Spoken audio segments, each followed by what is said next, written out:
안녕하세요. 저는 오늘 여러분들과 함께 효과적인 부모-자녀 소통법에 대해서 알아볼 민법 입양 부모 교육 위촉 강사 마루아동 가족 상담소 소장 박순천이라고 합니다. 반갑습니다. 네. 자, 가장 가까운 사이지만 많은 상체기를 내는 관계는 어떤 관계인지 혹시 생각하시는 관계가 있습니까? 가족이요. 가족. 네. 아주 빨리 대답이 나오네. 그죠? 네, 맞아요.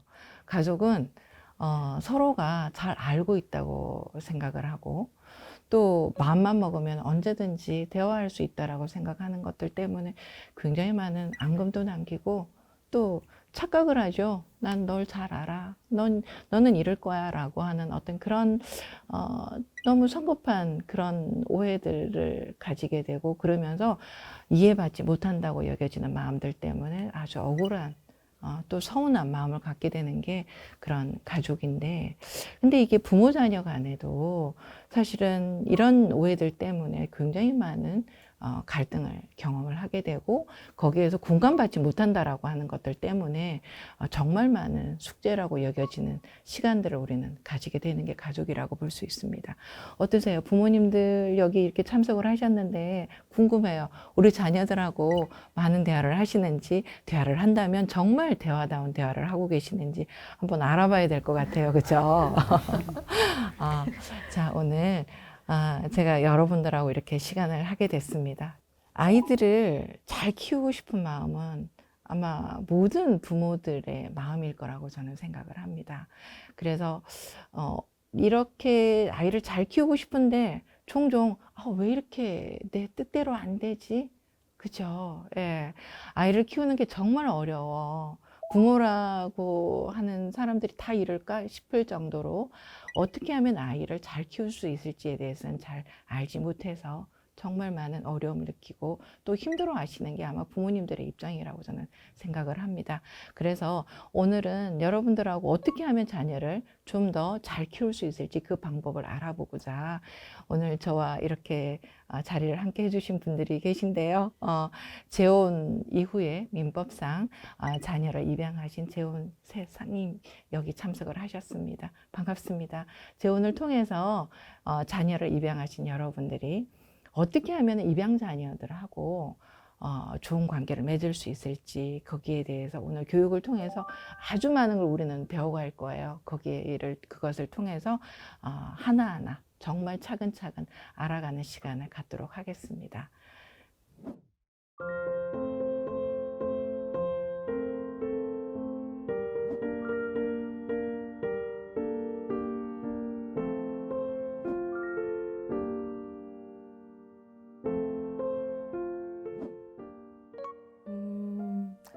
아이가 아직 어리다고 생각이 들어서 훈육을 전혀 안 하고 있어요. 잘못을 해도 그냥 괜찮다 하고 두는 편인데 다그치는 것보다는 제 교육 방식이 맞는 거겠죠?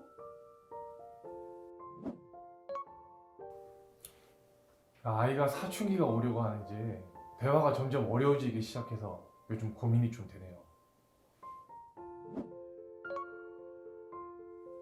저랑 남편은 좀 긍정적인 성격이에요. 그래서 저희 아이도 좀 긍정적인 사고를 하는 아이로 자라기를 바라고 있거든요.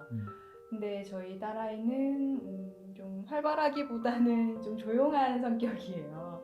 그래서 조금 더 밝았으면 좋겠다 뭐 그런 생각이 있죠. 네.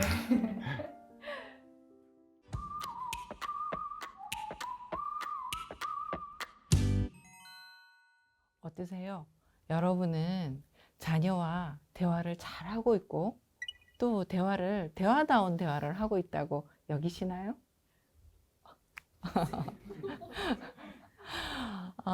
궁금해요. 한번 여쭤봅니다. 어떠신가요? 네.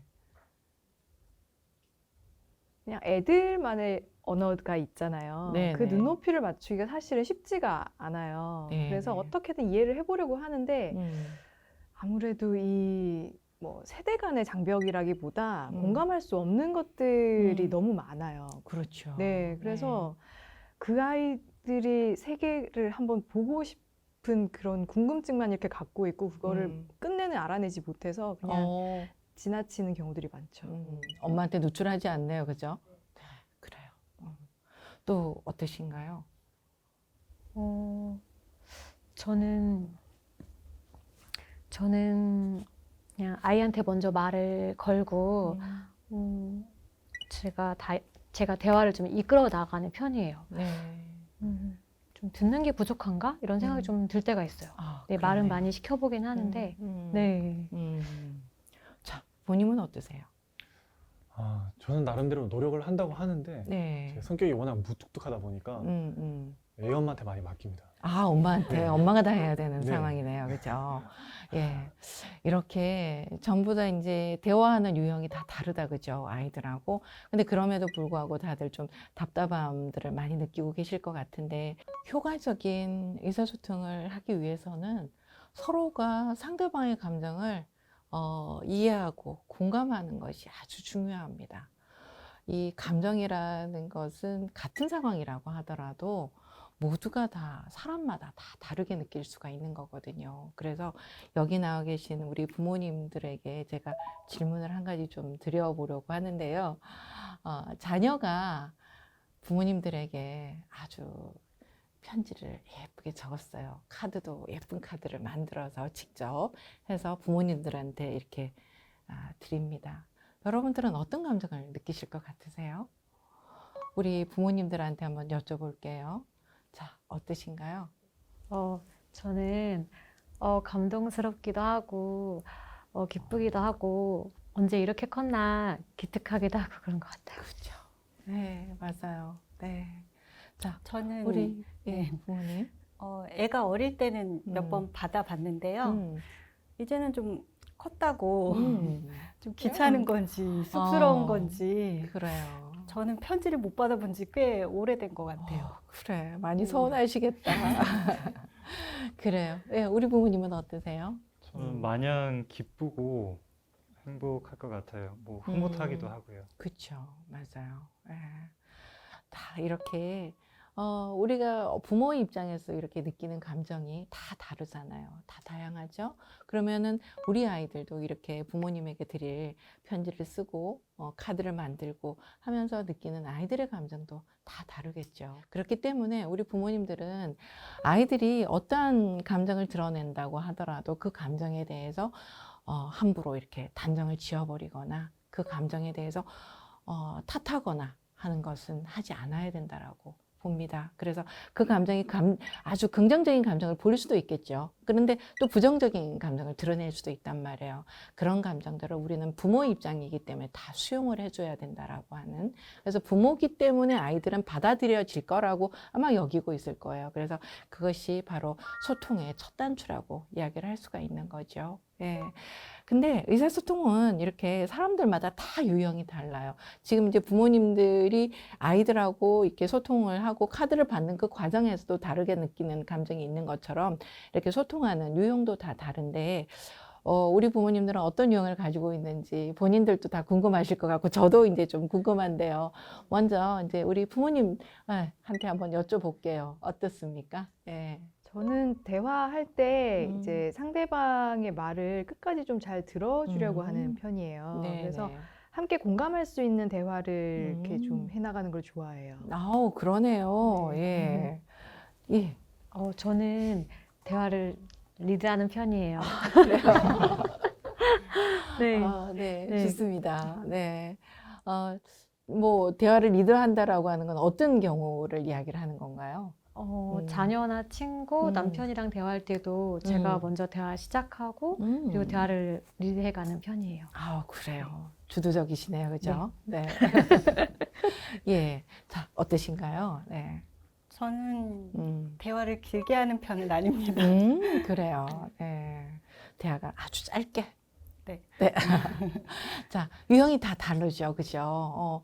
나랑 비슷하게 생겨서 다 비슷비슷하게 하는 줄 알았는데 다 다르단 말이에요. 그래서 이렇게 다 다른 유형을 이렇게 가지고 계신데, 과연 나는 어떤 유형의 의사소통을 하고 있는지 한번 알아봅시다. 그래서 이 테스트를 통해서 한번 알아보는 시간을 가질 건데, 이렇게 여러분들한테 제가 이제 유형표를 나눠드렸어요. 그래서 여기에 그 질문에 네, 아니요로 대답을 해주시면 되는데, 체크를 하시면서 나는 어떤 유형에 속할지 한번 짐작을 한번 해보시는 것도 좋겠고요. 또 영상을 보고 계신 분들도 한번 참여를 해보시면 좋을 것 같습니다. 네.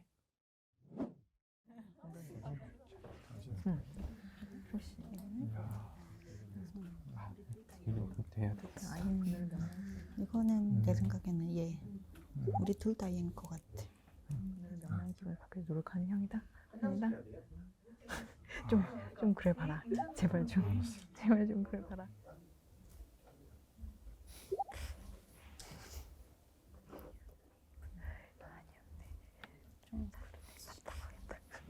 네, 질문에 답하셨어요? 네.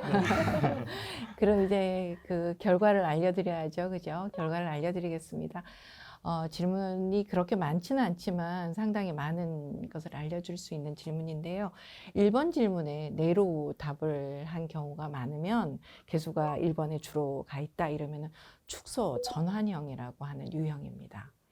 이 축소 전환형이라고 하는 이 유형이 보이는 특징은 아이가 부정적인 감정을 보일 때 부모가 이게 불편한 거예요.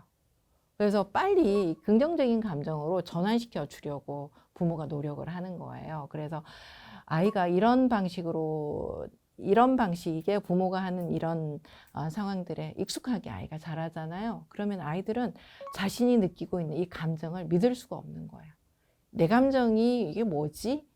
자신의 감정을 믿을 수가 없어서 자신이 뭘 원하고 있는지 알 수가 없어요. 그래서 아이들은 끊임없이 이런 상황이 되면 눈치를 보는 거예요. 내가 이 감정을 느껴도 되는 건지 몰라서 눈치를 보게 되고, 그러면서 자신감이 아주 낮은 아이로 성장을 하게 되죠. 예.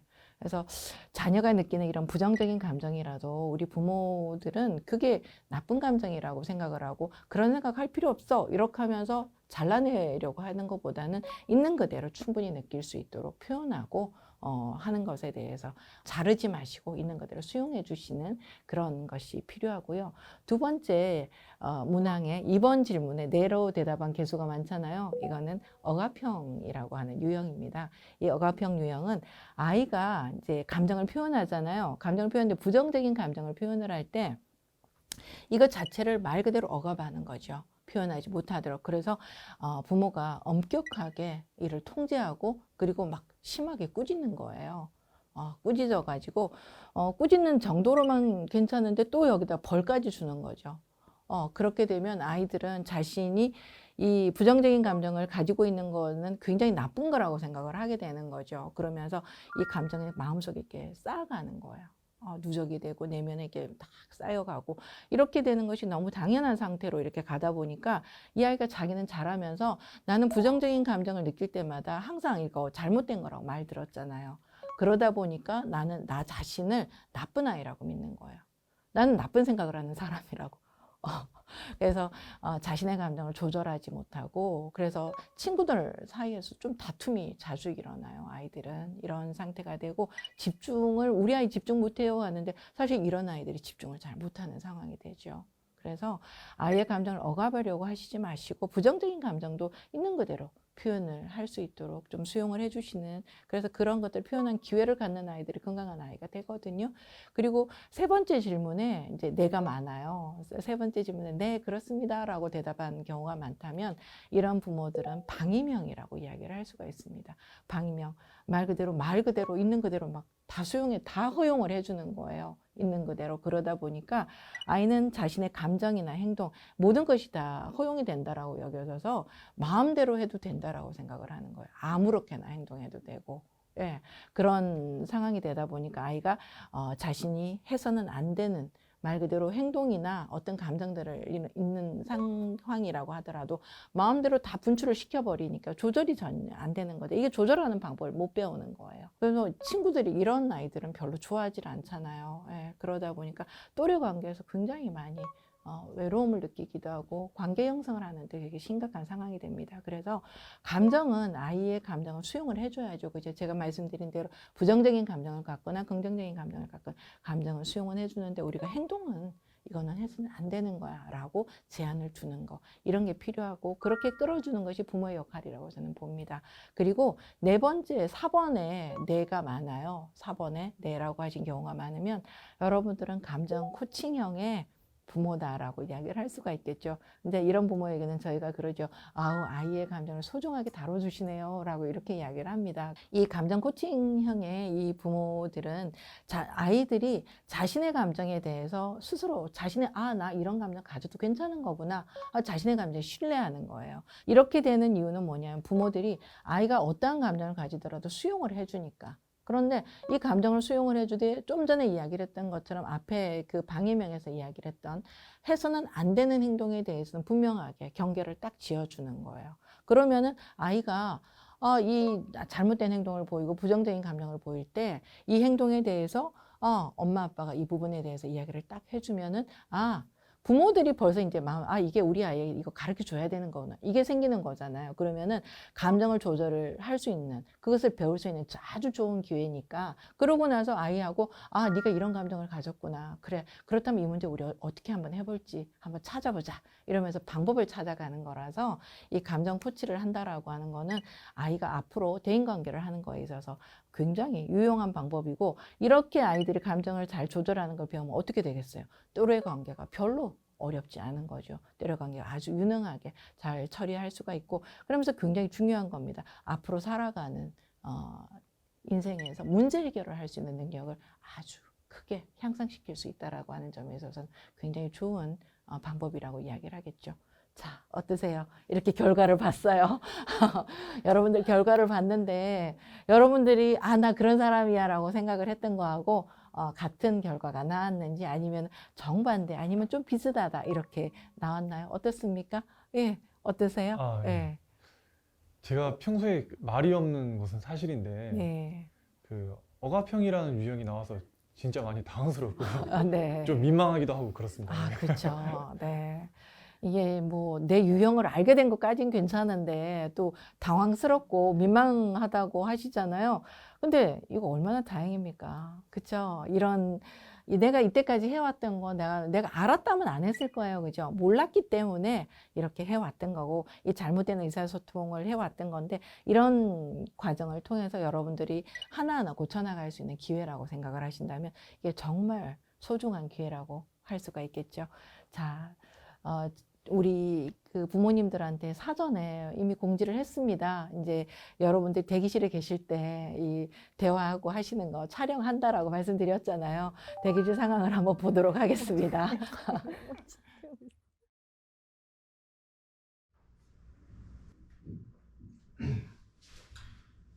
장현아, 이제 그만 숙제해야지. 방금 켰어요, 방금. 1시간도 더 된 것 같은데 숙제 언제 하려고 그래? 좀만. 뭐가 조금만이야. 이제 그만 해야지. 딱 10분만 더 할게요. 그리고 제가 알아서 끌게요. 너 어제도 10분만 한다고 하다가 10분이 20분 되고 20분이 30분 되고 그러다 결국 밤늦도록 숙제 안 했잖아. 아니야? 그래, 이제 그만하자.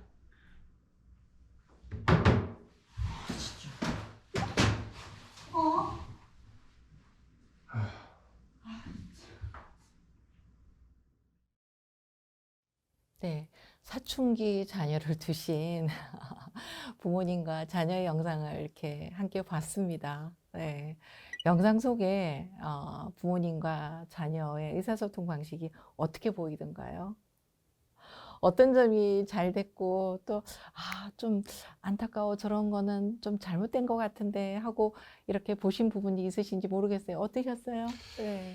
그냥 제 생각에는 네. 대화가 아니라 어. 일반적인 그냥 음. 비난하는 걸로 보이는데요. 그 아이를 막 이렇게 비난으로 몰아붙이니까 대화하기 싫을 것 같아요. 그렇게 보였네요. 그죠? 네, 맞습니다. 아이가 부모님에게 나는 이래요라고 자신의 의사를 좀 전달하려고 했어요. 그죠? 그랬는데 부모님은 자녀 이야기를 들으려고 하기보다는 일방적으로 이전에 우리 아이가 뭐 지키지 않았던 것들, 이런 거 막 예전에 했던 거, 이런 거 끄집어내가지고 지적하면서 비난하는 모습을 막 보이신 거예요. 그죠?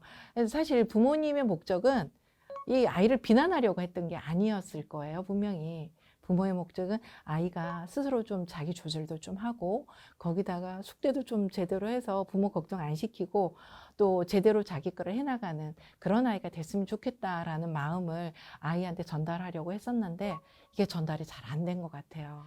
조금만 더 기다려줬다면, 부모님께서 조금만 더 기다려줬다면 아마 아이는 핸드폰 하는 거 그만뒀을 거예요. 그쵸? 예, 스스로. 아이들은 그러잖아요. 내가 딱 그만두려고 했는데 엄마가 이야기를 해서, 아빠가 이야기를 해서, 이래서 그걸 그렇게 하기 싫었어요. 막 이렇게 이야기를 하잖아요. 그래서 아이들하고 우리가 이제 의사소통을 할 때 우리가 꼭 이 의사소통 기술에서 우리가 중요하게 전제해야 되는 것이 있어요.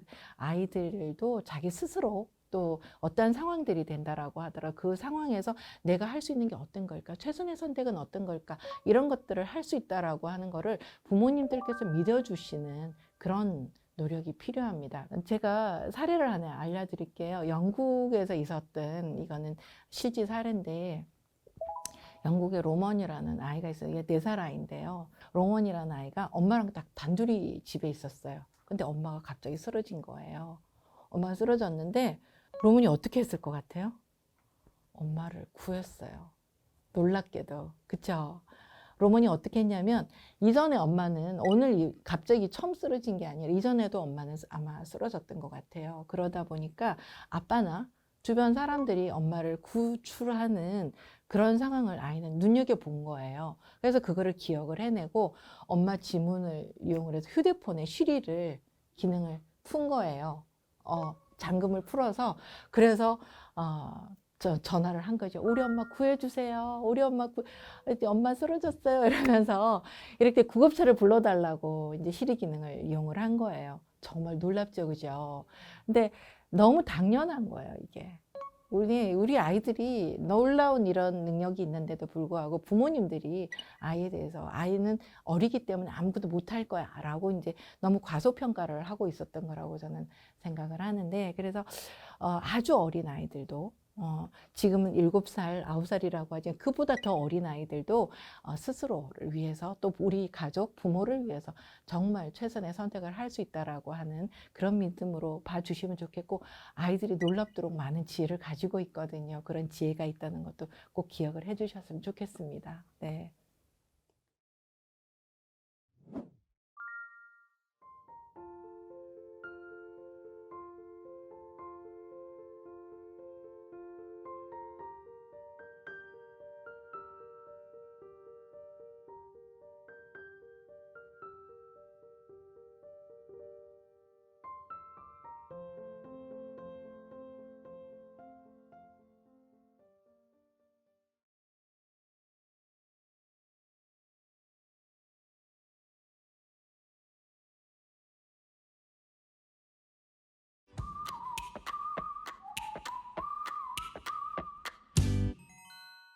네, 이번에는 의사소통에 대해서 한번 자세하게 한번 배워봅시다, 우리.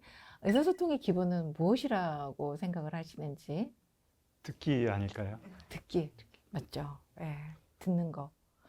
근데 잘 듣는 거. 예, 이걸 저희들은 경청이라고 이야기를 합니다. 이게 말을 하는 것도 굉장히 중요하잖아요. 어떻게 말을 할 건가. 이게 말을 하는 거 굉장히 중요한데, 내가 상대방이 하는 이야기를 잘 듣는 거는 정말 더 중요한 거예요. 잘 듣는 거.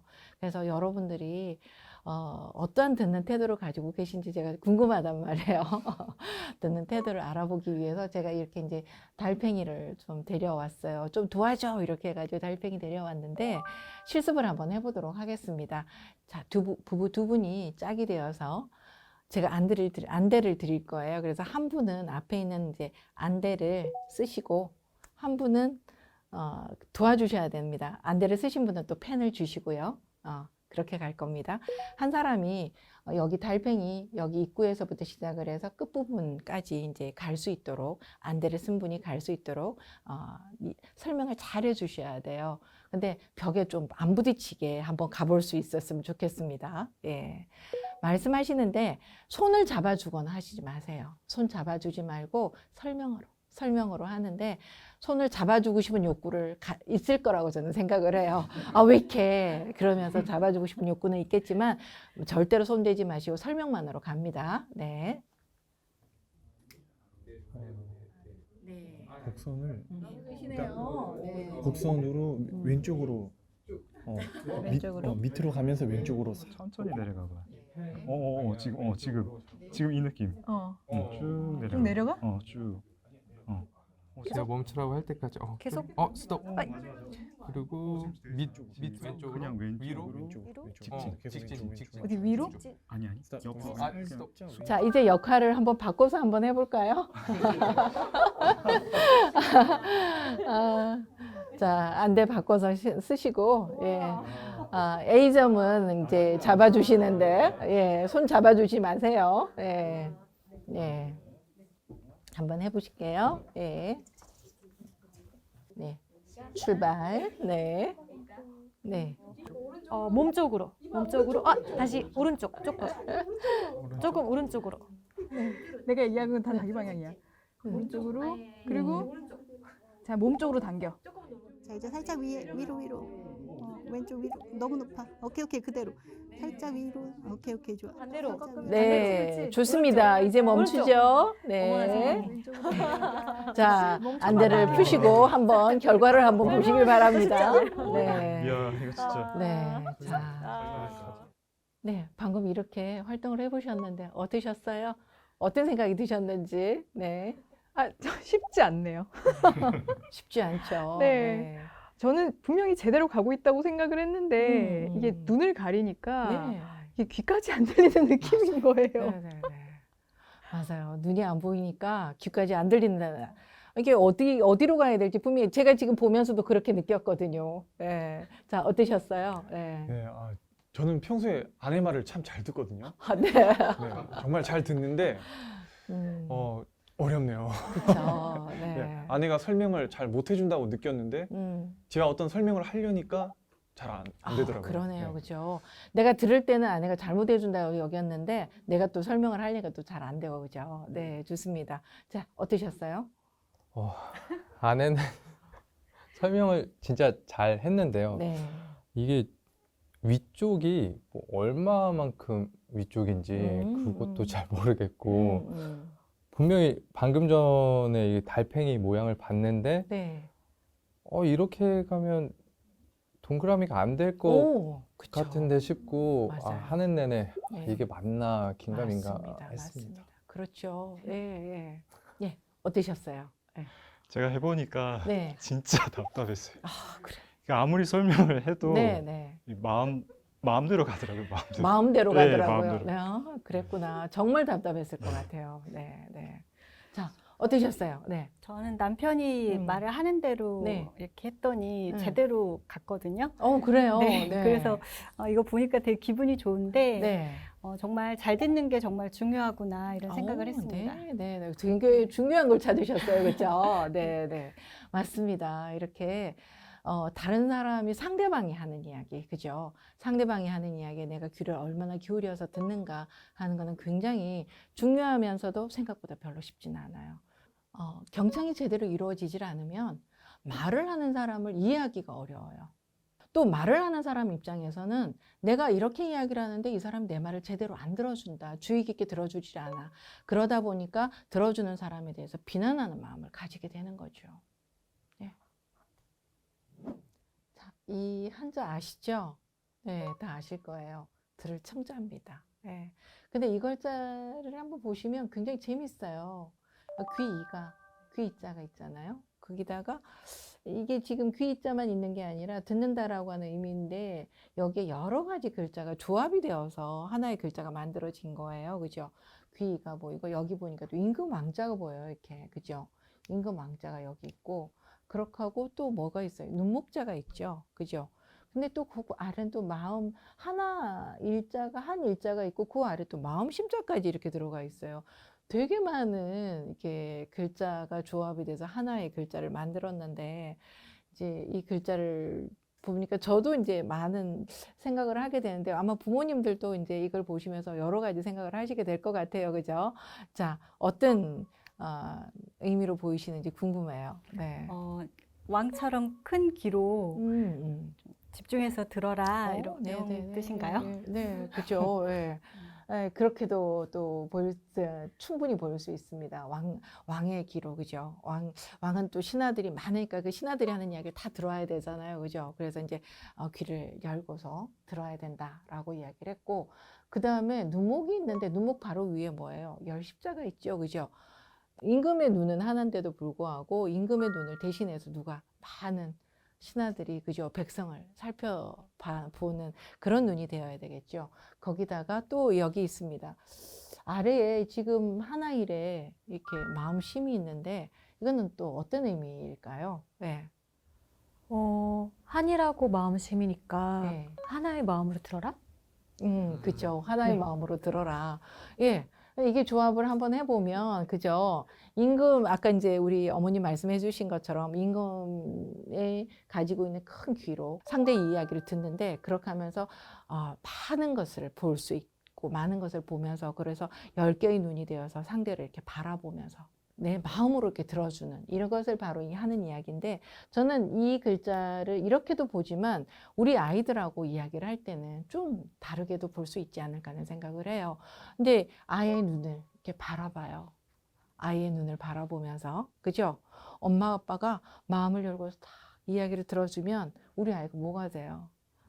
임금님이 되는 거예요. 이게 왕이 되는 거예요. 이렇게 아이들의 이야기를 듣는다라고 하는 이야기는 사실은 아까 이제 어머님 이야기 하셨던 것처럼 아이의 마음을 알고 싶은데, 그렇죠? 아이의 마음을 알고 싶은데도 불구하고 아이가 이야기를 안 해주니까. 근데 그러면은 나는 우리 아이의 이야기를 어떻게 듣고 있었는가? 좀 돌아볼 필요는 있는 거잖아요. 그죠? 아이를 좀 더 이제 존중하면서 들어준다면 충분히 아이는 마음을 열고 엄마 아빠한테 다가올 건데. 자, 그래서 이 경청이라는 이야기를 제가 아까 말씀드렸는데 여기서 청은 이렇게 들을 청인데 경은 뭐냐? 기울인다는 거예요. 뭐를 귀를 기울인다. 거기다가 몸도 기울인다. 누구 쪽으로? 우리 아이 쪽으로. 네. 아이에게로 몸을 기울이고 귀를 기울여서 이야기를 듣는. 이게 바로 상대방의 마음을 여는, 마음을 얻는 지혜라고 이야기를 하는 게 바로 경청이거든요. 그래서 내가 대화하려는 상대가 우리 자녀라면 또 옆에 앉아 계신 배우자라면 그죠? 예, 이 온전하게 이야기하지 못했던 정말 이야기를 하고 싶었지만 못하고 있었던 그런 많은 이야기들을 드러내서 이야기를 할 수 있지 않을까. 결국에는 그렇게 되면 어떻게 됩니까? 마음의 소리를 듣게 되는 거죠. 여러분들은 우리 아이의 이야기에 이렇게 경청하고 있는지 잘 들어주고 있는지 한번 들어보도록 하겠습니다. 우리 어머님 어떠세요? 우리 아이 이야기 잘 들어주고 계신가요? 저는 잘 들어주려고 하는데요. 네네. 보통은 집안일을 하면서 애 말을 들어주다 보니까 그냥 중간중간 말을 놓치기도 하고 그리고 또 경청한다고는 하는데 끝까지 경청하면서 듣지 못했던 게 좀 많았던 것 같아요. 그렇죠. 네네네. 또 우리 부모님은 또 어떠세요? 네. 저는 아이가 말을, 그러니까 하고 싶어 하는 말을 다 할 때까지 좀 기다려주면서 들어주는 편이기는 해요. 그래요. 네. 예. 아이가 하는 이야기를 엄마가 이제 쭉 이렇게 잘 들어주는데 그냥 엄마가 어때요? 그냥 들어주기만 합니까? 아니면 아이가 하는 이야기를 이렇게 엄마가 거들기도 하고 이렇게 되나요? 어때요? 보통은 아이가 하고 싶은 말을 다 할 때까지 좀 네. 기다려주는 편인데 네. 그래도 가끔은 제가 아이가 말하는 도중에 자꾸 거들어요. 네. 껴들고 그리고 말을 아직 안 끝냈는데 네. 제가 먼저 이렇게 해보는 건 어떨까, 저렇게 해보는 건 어떨까라는 식으로 얘기를 하는 것 같더라고요. 지금 생각을 해보니까 네, 그랬네요. 네. 그래요. 온전한 경청은 아이의 감정에 공감하는 거죠. 아예 공감을 하고 그럼 공감을 할 때 아이는 존중받는 느낌을 받으니까 그죠? 예. 그래서 내가 우리 아이의 말을 잘 듣고 있다는 것, 자녀의 말을 잘 듣고 있다는 그것에 대해서 아이가 알 수 있도록 메시지를 전달을 하셔야 돼요. 이렇게 미소를 보내기도 하고 또 고개를 끄덕끄덕 하잖아요. 이거를 우리 아이들한테 하는 거죠. 아이들에게 엄마가 너의 이야기 듣고 있어. 아빠가 너의 마음을 충분히 알겠어. 이러면서 미소도 보내주고 고개를 끄덕끄덕 하는 거. 이것이 바로 부모님께서 아이들에게 보낼 수 있는 메시지라고 하겠습니다. 네.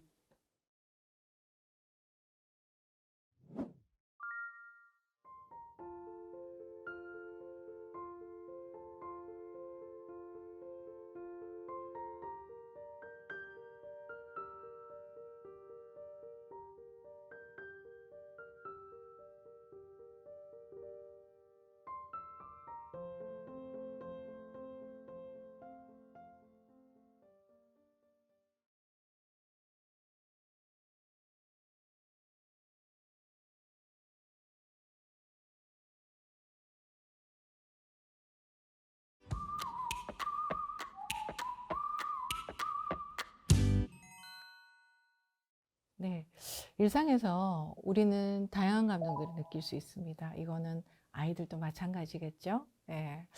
그러면 여러분들은 평소 아이가 느끼는 감정에 대해서 얼마나 잘 공감해 주시는지 궁금합니다. 이야기를 한번 들어볼까요? 네.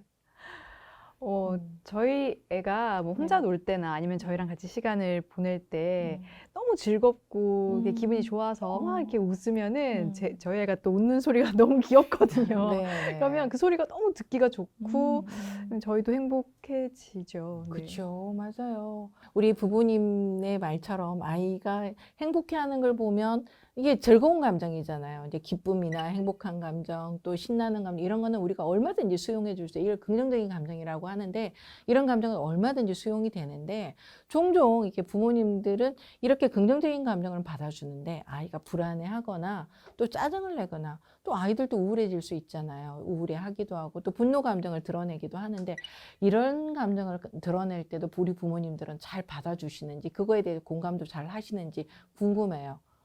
이제 아까 아버님께서 고개를 절레절레 하셨는데 한번 말씀 한번 들어볼게요.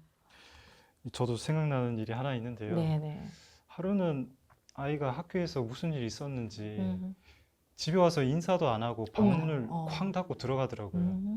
그래서 뭐 무슨 일이 있었냐 물어봤는데 대답도 안 하고 그 아이의 그런 부정적인 감정을 마주하니까 막 저도 막 화가 나더라고요. 맞아요. 네. 맞아요.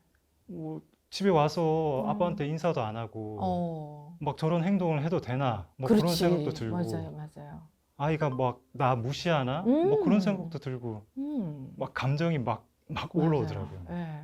아이가 문을 꽝 이렇게 하고 닫고 들어가니까 아버님께서 너무 당황스럽고 그죠? 예. 아빠를 무시하나 이런 마음도 들기도 하고 굉장히 많이 놀라셨을 것 같아요. 그죠? 맞아요. 예. 맞습니다. 그래서 아이가 이런 부정적인 감정을 이렇게 드러낼 때는 부모님께서 조금 기다려 주시면 됩니다. 조금 기다려 주시고 그래서 아이가 감정을 적절한 감정으로 표현할 수 있을 때까지 기다려 주시면 그럴 때는 아이가 이야기를 하게 돼요. 그래서 이런 부정적인 감정들은 이게 사라지는 것이 아니라 아까 제가 말씀드렸던 것처럼 차곡차곡 이렇게 쌓여가거든요. 이게 내면에 이렇게 쌓여 있는 건데 이러다가 이것이 아이가 문을 꽝 하고 닫고 들어간 건 하나의 표출된 방식이잖아요. 그죠? 이렇게 표출된 방식으로 폭발을 하게 되는데 이 폭발에 대해서 우리 부모님들이 이거 뭐지? 그렇게 하고 이렇게 의아하게 느끼는 이런 감정, 내가 이렇게 느끼는 이런 감정, 우리 아이도 충분히 이렇게 감정을 느낄 수 있다라고 하는 그것에 대해서만 인정이 되면 이 감정이 잘못된 거는 아니잖아요.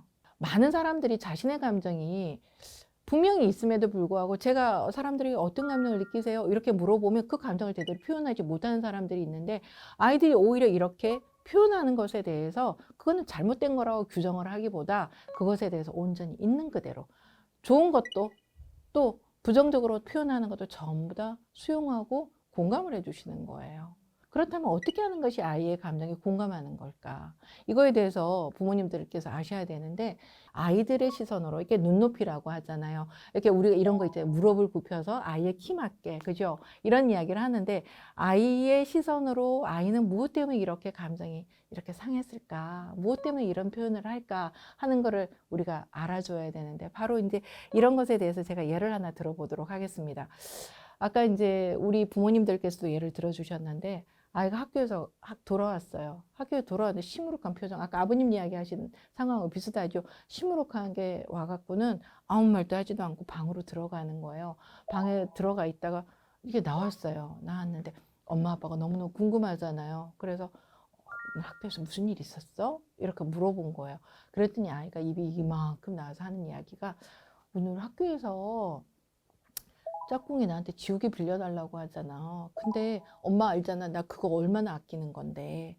내가 안 빌려줘도 얘가 삐진 것 같아. 짝꿍이. 얘 표정을 보니까 나하고 이제 안 놀 것 같은 생각이 내가 드는 거예요. 그래서 내가 막 불안해지고 막 걱정이 되는 거예요. 그래도 엄마한테 이걸 이야기를 하고 나니까 아이는 아마 감정이 조금 내려앉았을 건데 엄마가 이 부분에 대해서 이제 어떻게 해주느냐가 굉장히 중요한 거예요. 그렇죠? 이제 부모님들은 아이에게 어떤 말을 해주실지 제가 굉장히 궁금합니다. 어떤 말씀들을 해주시겠어요? 자, 네. 말 잘해야 돼. 뭐 그런 걸로 다 걱정을 하니. 맞아요. 별거 아니죠. 네. 그죠? 별거 아니라고, 그죠? 그렇게 표현을 하세요, 부모님들은. 예. 지우개 그깟게 뭐라고, 그죠? 예. 근데 아이는 너무너무 심각한 거예요. 내 짝꿍이잖아. 짝꿍이 나랑 안 놀아줄지도 모르는 것에 대한 불안이 얼마나 큰데 그 감정을 우리는 읽어줘야 되는 거예요. 부모의 시선은 그 지우개가 별거 아니니까. 지우개 안 빌려주는 그게 무슨 대수라고 여길 수가 있지만 이 아이한테는 너무너무 심각한 상황이 되는 거죠. 그렇게 되면 이 아이에게 뭐 별걸 아닌 거 가지고 하고서 아버님께서 말씀하시듯이 이러면 아이는 공감받았다고 전혀 느끼지를 못하는 거죠. 그래서 아이한테 내 경험을 이야기를 해주는 거죠. 엄마 아빠도 어렸을 적에 친구가 그런 거 부탁했는데 안 들어주면 나를 미워하고 나를 싫어하면 어떡하지? 나하고 멀어지면 어쩌지? 하고 그런 걱정을 했던 적이 있어. 네가 충분히 그런 생각할 수 있을 것 같아. 자, 그러면 네가 어떻게 하면 이 걱정에서 좀 벗어날 수 있을까? 어떤 방법이 있을까? 하고서 아이한테 이거에 대해서 부모님들이 정말 조심해야 될 거는 부모님들 그러지 말고 그러면 이번에 이거 한번 해봐 이러면서 대책을 세워주시는데 대책 세우지 마세요. 대책을 제시하지 마시고 아이한테 어떻게 하면 될까? 이 방안에 대해 이거에 대해서 해결하기 위해서 너희들은 어떤 생각을 할 수 있니? 라고 아이의 눈높이에서 아이가 방법을 찾아갈 수 있도록 도와주시면 그러면 아이는 자신이 느끼고 있는 이 감정이 잘못된 거 아니란 거. 아까 엄마 아빠도 그랬다는데 나도 그렇다는데 이거 별로 잘못된 거 아니잖아요. 그럼 타당하다라고. 내 감정이 너무 이거 당연한 거구나 이렇게 느끼는 거예요. 그렇게 되면 아이가 안심을 하게 되고 불안에서 좀 벗어날 수 있잖아요. 엄마 그러면 있잖아. 하고서 아이가 지우개를 내가 이건 제일 아끼는 거니까 그래서 이거는 그런데 요거 내가 이거는 너한테 내가 빌려줄 수 있을 것 같아. 그러면서 요거 가지고 가서 한번 해볼게요. 라고 아이가 대안을 제시할 수도 있잖아요. 그럼 부모는 어떻게 그래 그것도 좋은 방법인데 하고서 아이가 꺼내놓은 대안에 대해서 칭찬을 해주면 되는 거죠. 그렇게 가면 아이가 자신의 감정을 적절하게 이렇게 표현을 하면서 자신의 감정을 적절하게 관리를 해나갈 수 있는 아이가 되는 거예요. 이런 아이는 어떻게 돼요? 정말 멋지게 자랄 것 같아요. 너무 건강하게, 그죠? 건강하게 성장하고 그렇게 되면 대인관계 자체가 굉장히 건강해지고 또래관계, 인기 있는 아이가 될 거는 뭐 불보듯 뻔하죠, 이거는. 그죠? 예, 그래서 이번에 이제 우리 부모님들이 우리 아이들에게 어떻게 공감을 할 건가 공감하는 실습을 한번 해보도록 하겠습니다. 자, 아이가 유치원에서 이제 유치원이나 학교에서 이제 친구들이 노는데 요새는 이런 아이들이 참 많아요. 놀면서 나를 안 끼워준다고 아이가 속상해하는 거예요. 엄마 지네들끼리만 놀고 나를 안 끼워줘요. 나는 오지 말라 그래요. 그러면서 이제 아이가 속상해하는 이야기를 해요. 근데 눈물까지 뚝뚝 흘리면서 아이한테 어떤 말 해주시겠어요?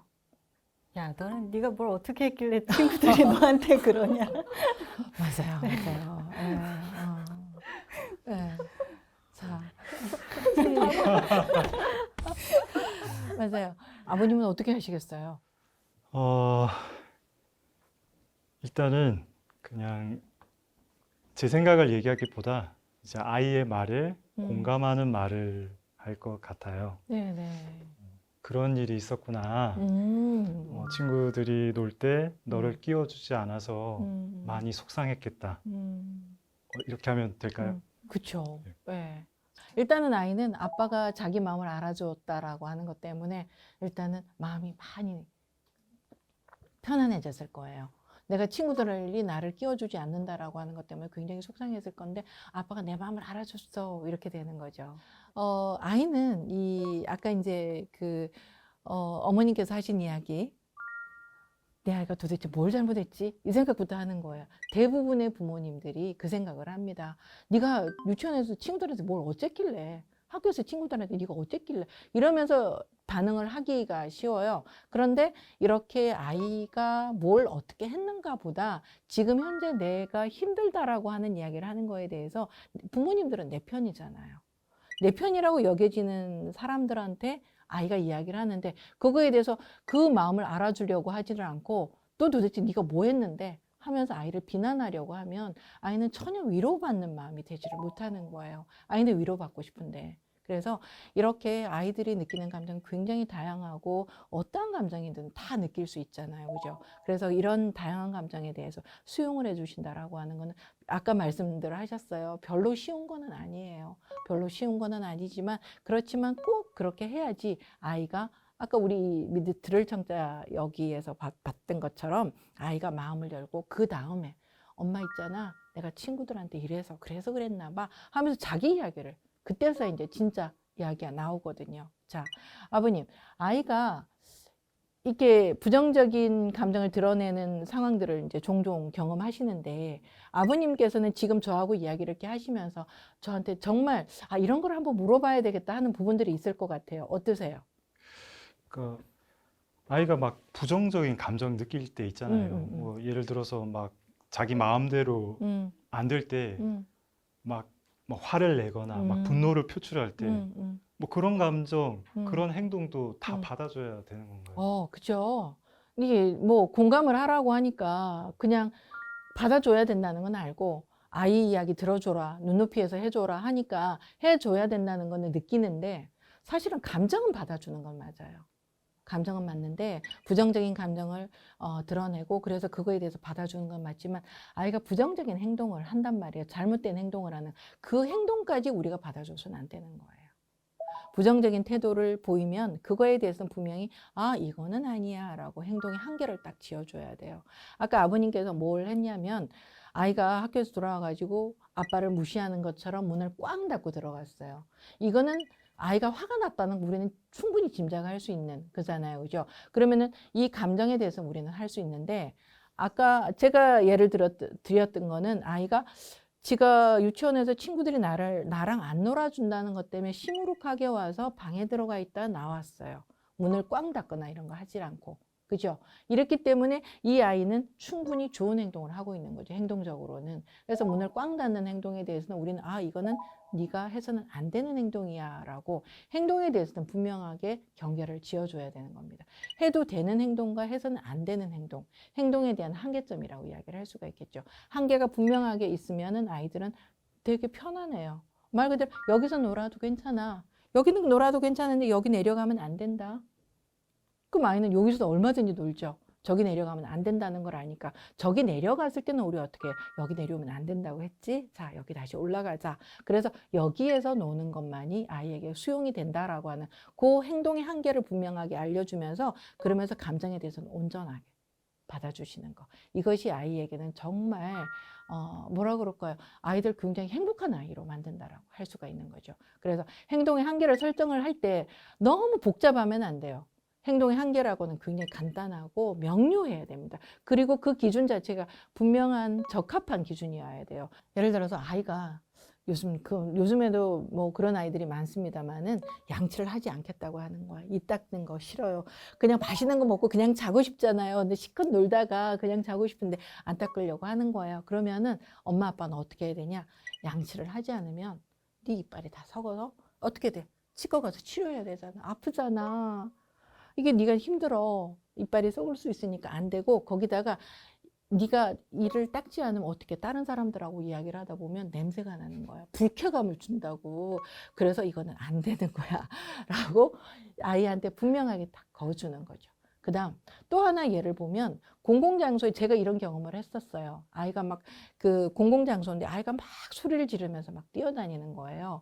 근데 아빠가 있는데도 아이를 통제를 하지 않아서 제가 참 마음이 안타까웠던 적이 있는데 네가 뛰어다니면 넘어져서 다칠 수 있고 거기다가 소리 지르고 다니면 다른 사람들한테 방해돼. 그래서 이런 행동을 하면 안 되는 거야. 너무 명료하잖아요. 그죠?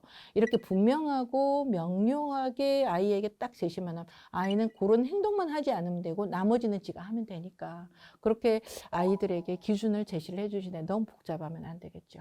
예.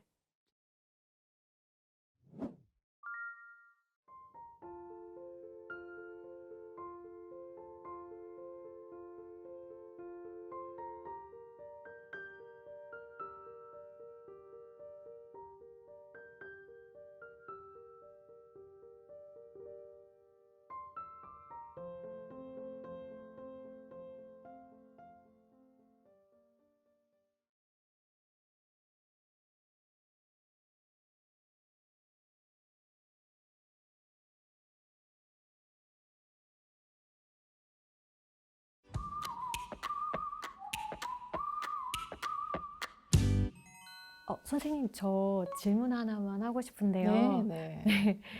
저는 평소에 저희 아이한테 칭찬을 좀 자주 해주려고 하는 편이거든요. 네. 근데 또 어느 순간 보니까 제가 약간 의무적으로 또 무의식적으로 칭찬을 하고 있는 거예요. 네. 근데 이 칭찬에도 어떤 바람직한 선이 좀 있는지, 왜냐하면 또 칭찬을 잘못하거나 너무 과하게 하면 그게 독이 된다는 말도 좀 들어서 칭찬의 어떤 적정한 선, 알맞은 선? 네, 좀 알고 싶습니다. 맞아요. 네. 예.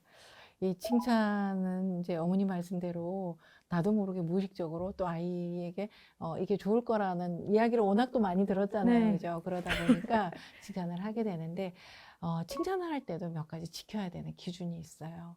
좀 전에 이제 바람직한 기준이 있는가라는 어떤 이야기를 하셨는데 기준이 있어요. 먼저 아이를 이제 누군가하고 비교하는 칭찬은 안 하셔야 돼요. 비교하는 칭찬을 하는 거는 아이들에게 엄청나게 부담을 주는 위험한 칭찬이라고 이야기를 할 수가 있겠죠. 그래서 분명히 부모 입장에서는 아이를 누구랑 걔하고 걔 있잖아 이러면서 이야기를 할 때 내 아이에게 더 잘하라고, 그죠? 더 자극을 받아서 더 잘하라고 동기부여하는 칭찬이라고 생각을 하실 수가 있겠지만 이게 아이들에게는 상처가 될 수 있어요. 상처가 되고 동기부여보다는 말 그대로 경쟁의식만 가지게 되는 거예요. 그래서 비교하는 칭찬은 안 하셔야 되는데 정말 중요한 게 뭐냐면 형제관계에서 이걸 이야기를 하게 되는 경우가 종종 있거든요. 누나는 어떤데, 형은 어떤데, 동생 이렇게 이야기를 하는 그런 형제간의 어떤 그 비교하는 칭찬을 이렇게 하는 건 정말 지양을 하셔야 되는 거예요. 아이들이 이제 형제들에 대한 이야기를 듣게 되면 그 이야기를 들은 아이는 어떻게 되냐? 부모의 관심을 받고 싶어서 이 아이는 어떤 행동을 하게 되고 이렇게 되는 거잖아요. 그런데 네가 이렇게 형처럼 아니면 누구처럼 이렇게 동생처럼 이렇게 하지 않으면 엄마는 너 사랑하지 않을 거야 라는 메시지가 되는 거예요. 아버님께서는 어떤지 모르겠어요. 예. 저는 종종 칭찬할 때 네네. 장현아 뭐 이번에 잘했으니까 아빠가 장현이 가지고 싶은 거 다 사줄게 음. 뭐 이런 식으로 제가 이제 말을 하거든요. 네네. 근데 이것도 위험한 칭찬인가요? 네. 조건을 달아서 칭찬하는 것이 반복이 되면 어느 순간 아이는 자기가 원하는 걸 얻으려고 의도적으로 칭찬받으려고 하게 되는 거죠. 그래서 칭찬하는 것이 칭찬보다 부모님이 이제 내거는 그런 조건에 더 초점이 맞춰지는 것이기 때문에 이게 아이하고의 어떤 거래하듯이 하는 칭찬은 하지 않는 게 좋겠죠. 예. 네. 선생님, 그럼 바람직한 칭찬은 네. 어떻게 하는 거예요? 바람직한 칭찬, 네. 그죠? 이거는 아이의 개별성을 인정해주는 그런 칭찬이라고 하겠습니다. 이제 아이의 태도나 아이의 성취를 아이가 이룬 것을 토대로 하는 칭찬이 이제 바람직한 칭찬이라고 이야기를 할 수가 있는데요. 그래서 그 칭찬을 할 때는 즉각적이어야 돼요. 어떤 것을 해냈을 때 바로 해주는 칭찬, 그리고 뭔가를 했을 때 구체적으로 해주는 칭찬이어야 돼요. 막연하면 너 착하구나 이런 것이 아니라 아이에게 구체적으로 아이가 해낸 것에 대한 칭찬을 하고, 그 다음에 아이가 충분히 내가 칭찬받는 이유를 납득할 수 있어야 되는 것이, 그게 이제 바람직한 칭찬이라고 이야기를 할 수가 있겠습니다. 그래서 뭐 칭찬의 기준이라고 하면 바로 그런 것들을 이야기를 하는 거겠죠. 네, 네. 선생님, 네. 저는 그 네. 칭찬 스티커를 네. 종종 주기도 하는데요. 네, 네. 이제 칭찬의 방법으로 칭찬 스티커를 주는 게 좋은 네. 방법인지. 네, 네, 네, 맞아요. 부모님들이 칭찬 스티커 많이 쓰시잖아요, 그죠? 네. 근데 보통 어떨 때 칭찬 스티커를 쓰시는지 궁금합니다. 네. 저는 아이가 이제 좀 네. 더 잘했으면 이제 하는 마음에 동기부여하려고 네. 이렇게 주고 있는데. 네, 네, 네.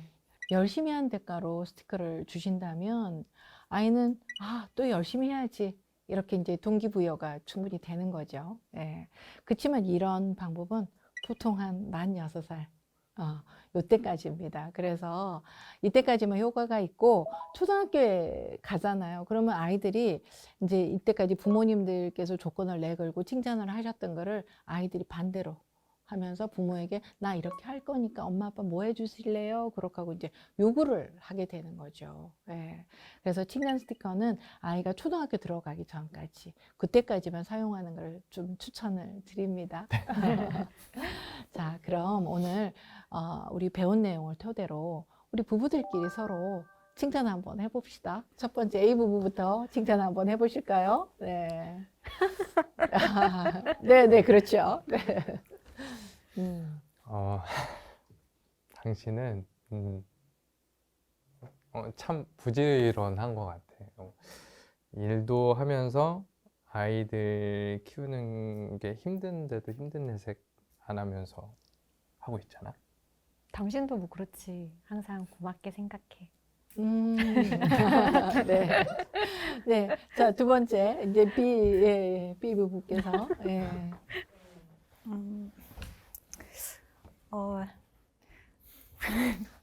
무슨 말이 필요할까요? 이렇게 멋진 사람이 제 남편이어서 너무 좋아요. 나도 이렇게 예쁜 아내를 둬서 참 좋아요. 네. 좋습니다. 자, 우리 부부님은. 예. 오늘도 아침에 날 일찍 깨워주고 영양제 챙겨줘서 고마워.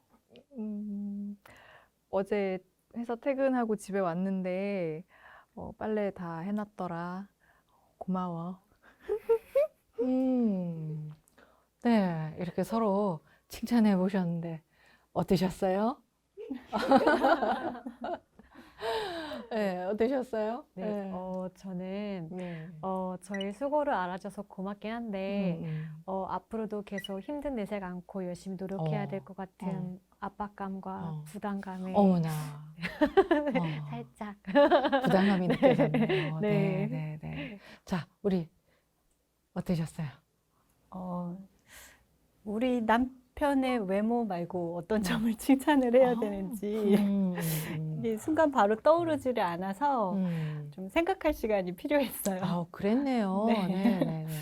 어떠셨어요? 네, 사실 우리 아내한테 그 외모 말고도 칭찬할 게 많은데 네, 네. 순간 생각이 진짜 안 나더라고요. 그래서 제가 음. 평소에 칭찬을 거의 안 했다는 생각이 많이 들었습니다. 네. 그렇구나. 그런 생각이 들었네요. 네. 네, 어떠셨어요? 네. 아침에 제가 안 깨워도 잘 일어났으면 좋겠고, 저도 아침잠 되게 많거든요. 좀 더 자고 싶고. 그래서, 영양제 정도는 좀 본인 손으로 좀 챙겨 먹었으면 좋겠고, 네, 그런 바람이 있어서, 칭찬을 들었는데도 뭔가 칭찬을 들은 것 같지가 않고, 네, 뭐 좀 그러네요. 네. 그래요. 네. 저도 앞으로 미리 빨래를 해놔야 아내한테 칭찬을 받을 수 있는 건가? 또 우리 아내는 내가 뭔가를 해야만 칭찬을 해주는 건가? 이런 생각이 들었습니다. 그래요. 서로 따뜻하게 칭찬을 한 것 같은데, 그죠? 그런데 칭찬을 들은 분들은 이렇게 어깨가 또 으쓱해질 만큼 이렇게 따뜻하고 기분 좋은 칭찬은 아니었던 것 같아요. 우리 부부간에도 이렇게 칭찬을 하는데 좀 유익한 몇 가지 조건들이 있습니다. 이런 좀 몇 가지 조건은 있는 거는 지금 이제 우리 어머님, 아버님들이 말씀하셨던 것을 내가 뭐 어떤 것을 하도록 유도하는 칭찬, 내가 뭘 해야 되나 하는 느낌을 들게 하는 칭찬 안 해야 되는 거죠. 그 다음에 외모에 대해서 하는 칭찬, 이것도 안 해야 되겠죠. 그리고 내가 뭔가 한 거에 대해서 보상으로 주어지는 듯한 칭찬, 이런 것도 사실은 우리가 지양을 해야 되는 겁니다. 그래서 이런 칭찬보다는 상대가 나한테 보여준 모습 그대로, 상대 배우자가 나한테 다가오는 모습 그 자체로 칭찬하는 것이 바람직하다라고 이야기를 할 수가 있겠죠. 그래서 한번 바꿔서 한번 해봐야 되는데 한번 해볼 수 있겠습니까? 한번 노력 한번 해봅시다. 예. 예. 그동안 참 많이 힘들었을 텐데 묵묵히 이렇게 그 자리를 지켜줘서 나는 당신을 참 자랑스럽게 생각해. 응원해. 그래요, 그래요. 네. 네. 자, 우리, 예. 좀 떨리네요. 네. 언제나 날 살뜰히 챙겨주고 지혜로운 조언을 아끼지 않는 우리 여보가 있어서 참 든든해. 고마워. 나도. 그래요. 네. 네.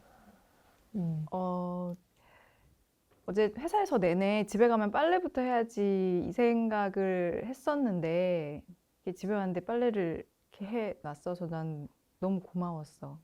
그래서 우리가 또 함께 할 수 있는 시간이 생겼었잖아. 그래서 나는 그 시간도 되게 좋았어.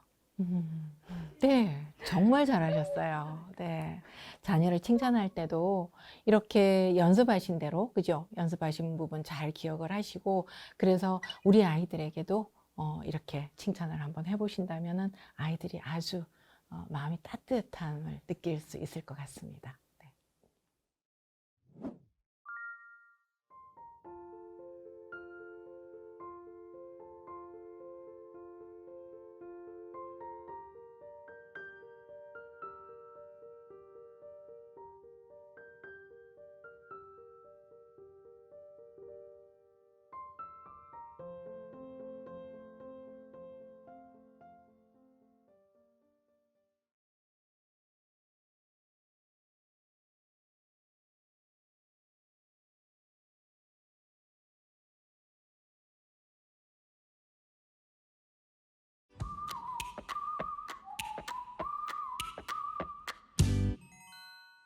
네, 자녀 양육에 있어서 칭찬만큼 또 중요한 것이 한 가지 있어요. 훈육입니다. 바람직한 훈육을 위해서 우리가 꼭 알아야 되는 것이 있는데 아동의 권리라고 이야기를 할 수가 있겠죠. 아동의 권리인데요. 이 아동의 권리를 지키고자 전 세계 193개국이라는 나라가 비준한 유엔 아동 권리 협약이라는 것이 있습니다. 이 193개의 나라가 바로 이제 약속을 해서 아동이라면 마땅히 누려야 할 권리, 이 부분에 대한 것을 분명하게 정의를 하고 있습니다. 그래서 여기에는 아동의 생존권을 비롯해서 아이가 건강하게 성장해야 되는 거, 그리고 발달과 참여에 대한 권리 보장을 위한 내용을 담고 있습니다.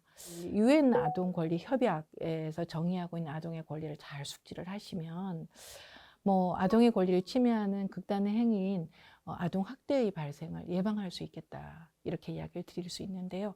우리가 아동 학대인지 아닌지 구별하는 것이 실생활에서는 사실 좀 어렵습니다. 어려워서 부모님들이 자녀에게 가장 많이 하는 실수들이 있을 수 있어요. 그래서 나도 모르게 하고 있지는 않은지에 대해서 한번 살펴보는 것이 필요하다고 하겠습니다.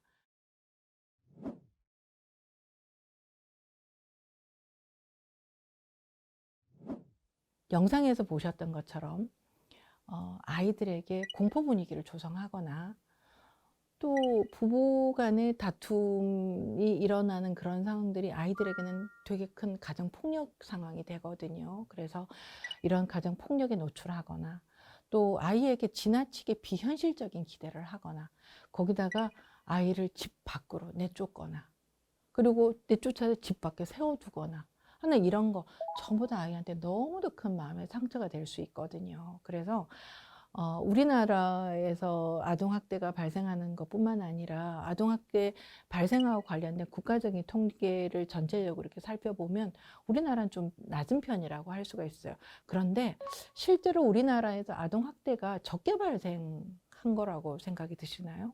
그렇진 않거든요. 네. 신고를 안 한 거. 네, 그래서 우리나라의 아동학대 기준이 현재는 아직까지 다른 나라들보다 그렇게 엄격하지도 않고 거기다가 이 아동학대라고 하는 것에 대해서 감수성이라고 할 수 있는 부분이 아직까지 좀 낮아요. 이걸 신고할까 말까라고 망설이는 태도 이런 것도 작용을 하고요. 그래서 아주 다양한 이유로 인해서 아동학대에 대한 신고율이 아주 저조한 편이라고 이야기를 할 수가 있는 겁니다. 그래서 아동학대는 모든 나라에서 다 발생을 하고 있어요. 다 발생하고 있고 그리고 모든 유형의 가족에서 다 발생하고 있어요.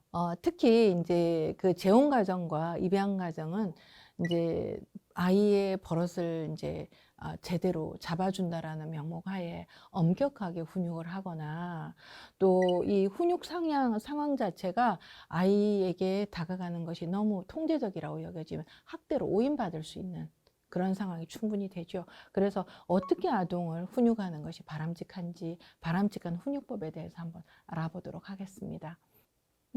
지금 그 아이가 15살이라고 이야기를 했어요. 그죠?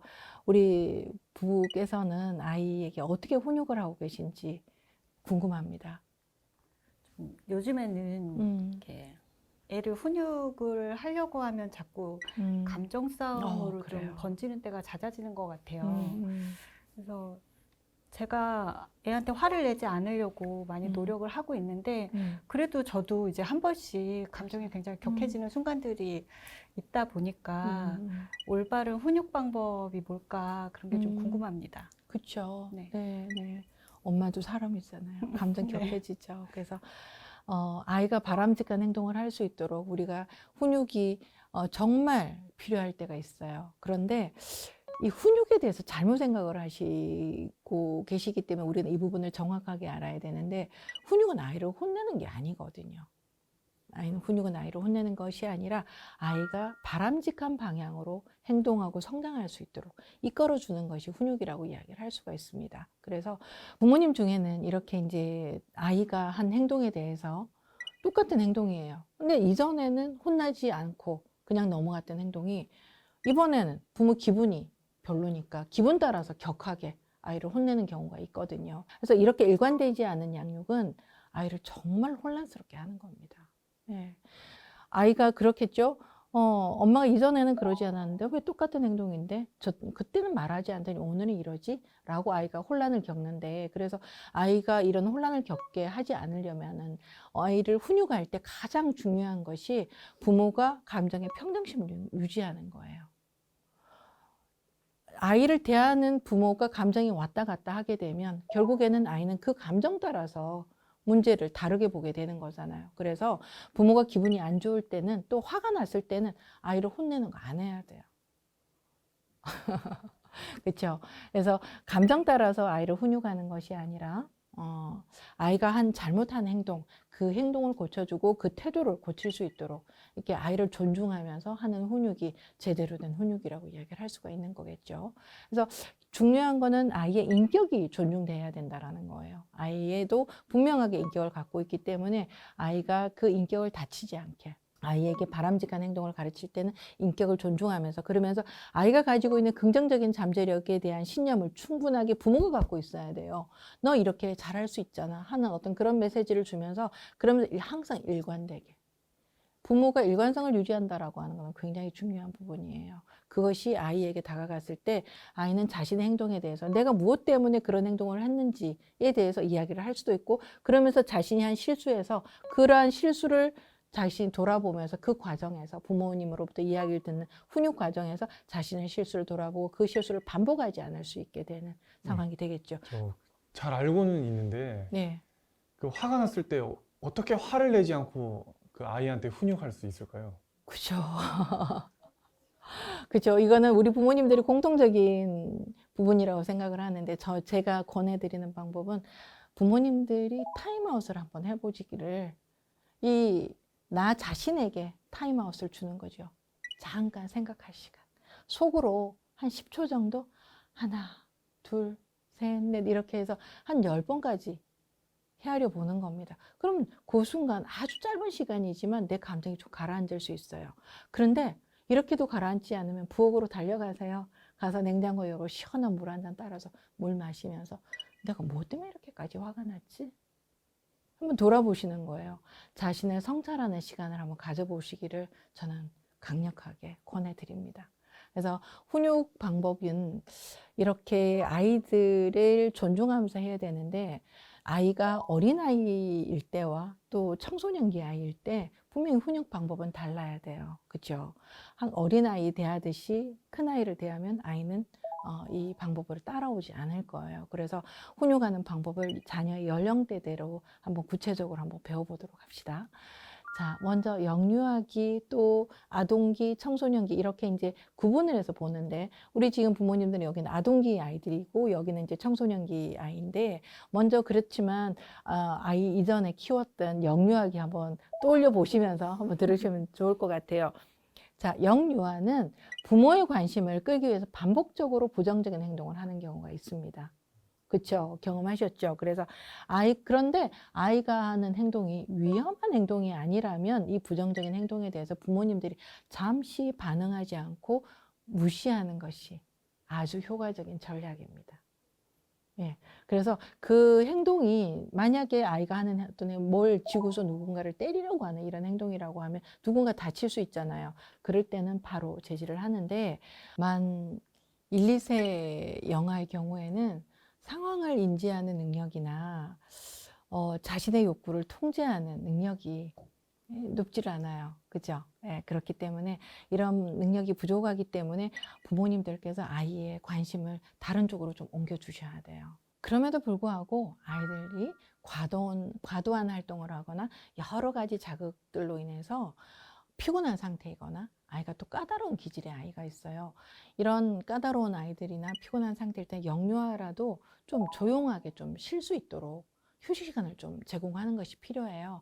그래서 일정 시간 동안 좀 조용하고 좀 자극을 좀 덜 받는 그런 영역에서 혼자만의 시간을 가질 수 있도록 부모님들께서 그런 배려를 해주셔야 되는 거예요. 예.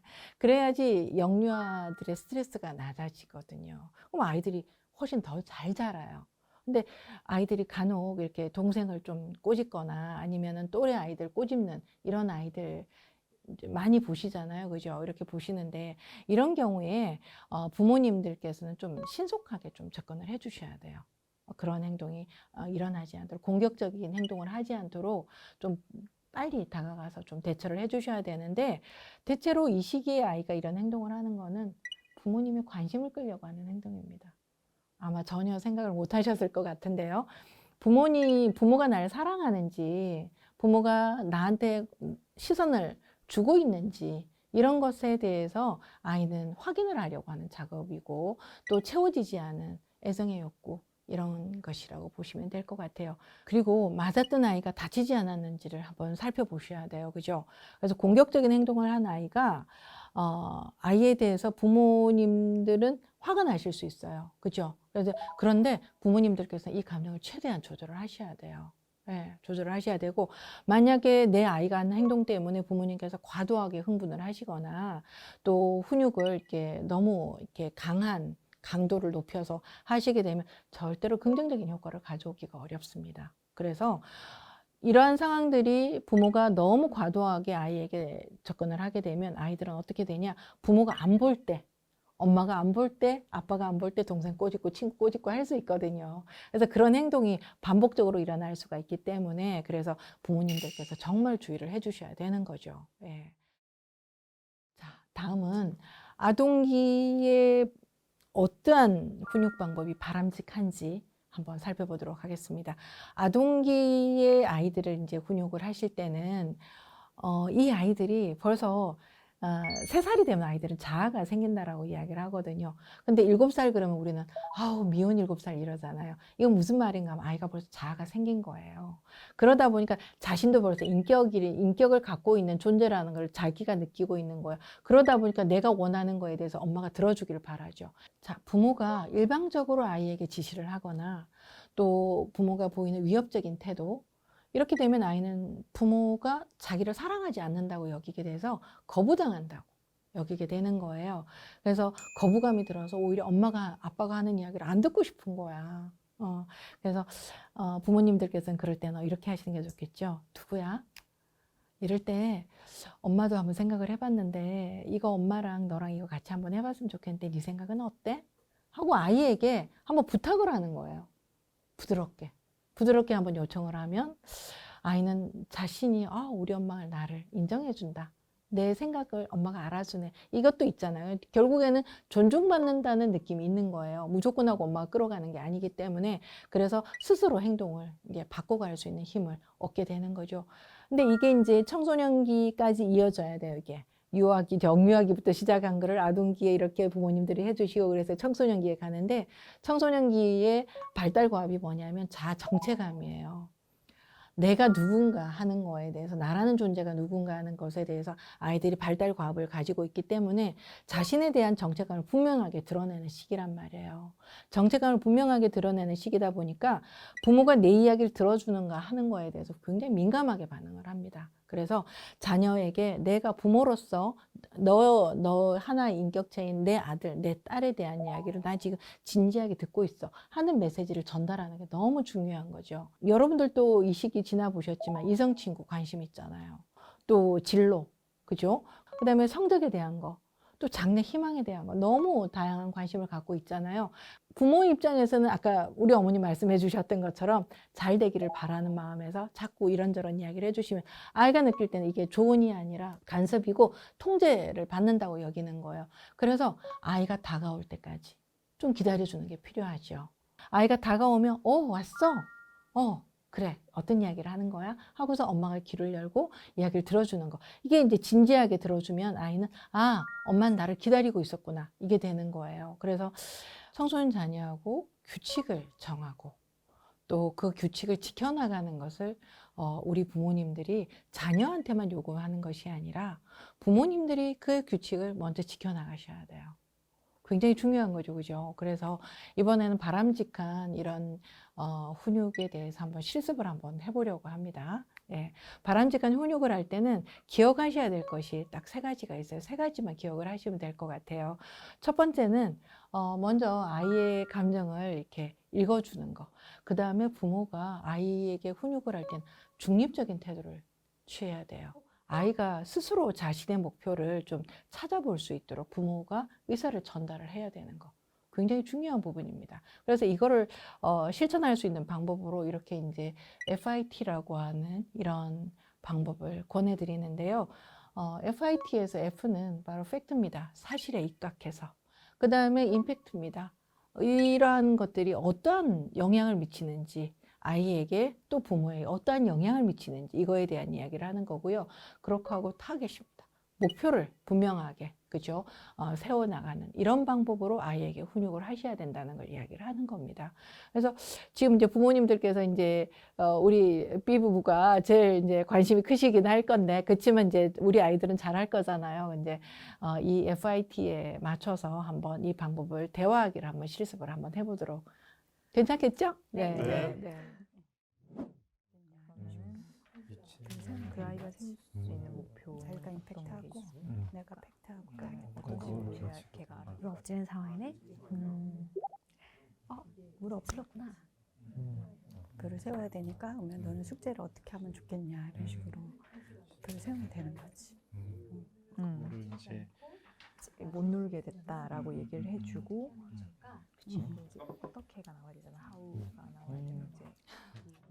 네, 우리 부모님 한번 해보시겠어요? 네. 네. 물을 엎지른 상황이네. 그러면 물을 엎질렀구나. 미치는 영향에 대해서 얘기를 해야 되니까 물을 엎질러서 마실 수 없게 됐네 이렇게 얘기하면 되겠다. 그러면 나는 물을 엎지르지 않고 마실 수 있으려면 어떻게 하는 게 좋을까? 오, 네. 네. 예. 네. 우리는 TV를 보고 있네. TV를 계속 보면 숙제를 못 하겠네. 그러면 TV도 보고 숙제도 하려면 어떻게 하면 좋을까? 오, 네. 이거 너무 잘하시는데요? 네, 자, 예. 친구랑 다퉜구나. 그러면 이제 그 친구랑 함께 놀기 어렵게 됐네. 친구랑 화해하고 같이 놀려면 어떻게 해야 될까? 오, 예. 너무 잘하셔요. 네, 정말. 네, 모두 정말 수고하셨습니다. 이게 쉽지는 않지만, 이게 이제 습관처럼 내가 우리 아이하고 대화할 때, 또 부부간에 이렇게 이제 대화할 때 이 방법을 사용을 하면 상당히 대화가 부드럽게, 그죠? 갈 수 있을 것 같아요. 네, 모두 너무너무 수고 많으셨어요. 네, 오늘 우리 부모님들 지금까지 열심히 공부하셨는데 오늘 배운 내용을 여기 요약을 해뒀습니다. 그래서 다 같이 한번 읽어보는 게 좋을 것 같아요. 같이 한번 읽어볼게요. 제가 하나 그러면 우리 부모님들 같이 읽어주세요. 자, 하나. 아이의 이야기를 잘 듣는다. 둘. 아이의 감정을 이해하고 공감한다. 셋. 바람직하게 칭찬한다. 넷. 바람직한 방법으로 훈육한다. 네, 오늘 배운 내용 기억을 하시고 부부가 협력을 하셔야 돼요. 우리 아이는 엄마나 아빠 혼자 키우는 게 아니라 우리 부부가 협력을 해야 되잖아요. 그죠? 그래서 협력을 한다면 아이들하고의 관계, 또 부부의 관계 분명 훨씬 수월해질 거라고 저는 생각합니다. 지금까지 민법 입양 부모 교육 위촉 강사 마루아동가족상담소 소장 박순천이었습니다. 오랜 시간 함께 저랑 이렇게 시간을 함께 해주시고 또 시청해주시고 그래서 너무너무 감사드립니다. 고맙습니다. 감사합니다.